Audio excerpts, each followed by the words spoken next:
নাম ঘোষণা হওয়ার পরেই বেলেঘাটায় প্রচার শুরু করলেন তৃণমূল কংগ্রেস প্রার্থী কুণাল ঘোষ। বাড়ি বাড়ি প্রচার শুরু করেন তিনি। তার সঙ্গে ছিলেন স্থানীয় যুবকরা। কুণাল বলেন, বিজেপি দুর্নীতিবাজকে দু জায়গায় প্রার্থী করেছে।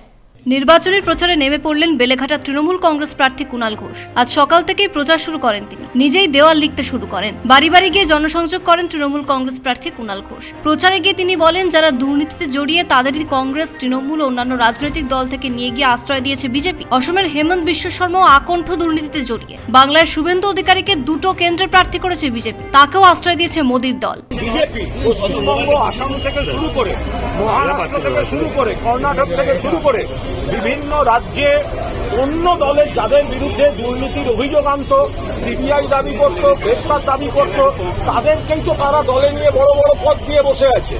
আজকে জোড়া আসন কাকে দিচ্ছে? তার নারদার ঘুষকাণ্ডের ভিডিও তো বিজেপির পার্টি অফিস থেকে প্রকাশ করা হয়েছিল, তৃণমূল তো প্রকাশ করেনি। তাহলে বিজেপি আসামে ওই হেমন্ত বিশ্ব শর্মা বা মহারাষ্ট্রে সারা দেশে যাদের বিরুদ্ধে কোটি কোটি টাকার অভিযোগ এনেছে, কেলেঙ্কারি বলেছে, অ্যারেস্ট দাবি করেছে, ভিডিও দেখিয়েছে, তাদেরই পরবর্তীকালে দলে নিয়েছে। ফলে বিজেপি বেশি প্রশ্ন করবেন না, পড়ে তো আছেন এদিক ওদিক সব দল বদলু কয়েকটাকে নিয়ে, নইলে পার্টির আছে কি? বেলেঘাটা একসময় ছিল বামেদের শক্ত ঘাঁটি। গত বিধানসভা নির্বাচনে সেখানে প্রার্থী হয়েছিলেন পরেশ পাল। এবার তাকে প্রার্থী করা হয়নি। আজ সকাল থেকে কুণাল ঘোষ এলাকায় প্রচার করতে থাকেন। দলীয় কর্মীদের সঙ্গে নিয়ে সাধারণ মানুষের সঙ্গে কথা বলেন তিনি। তার সঙ্গে ছিলেন স্থানীয় তরুণ ভোটাররা। এই প্রথম নির্বাচনী লড়াইয়ে নামলেন কুণাল ঘোষ। তিনি বলেন, বাংলার মানুষের স্বার্থে মমতা বন্দ্যোপাধ্যায়ের হাত শক্ত করতে নির্বাচনে লড়াই করছি। এটা আমার home ward, home constituency Beleghata. এখানে আমি ছেলেবেলায় ছাত্র রাজনীতি, বুথে বসা এজেন্ট থেকে শুরু করা, এইভাবেই দেয়াল লিখতাম। দেয়াল লেখা, বুথে বসা, এগুলো দিয়ে শুরু করা।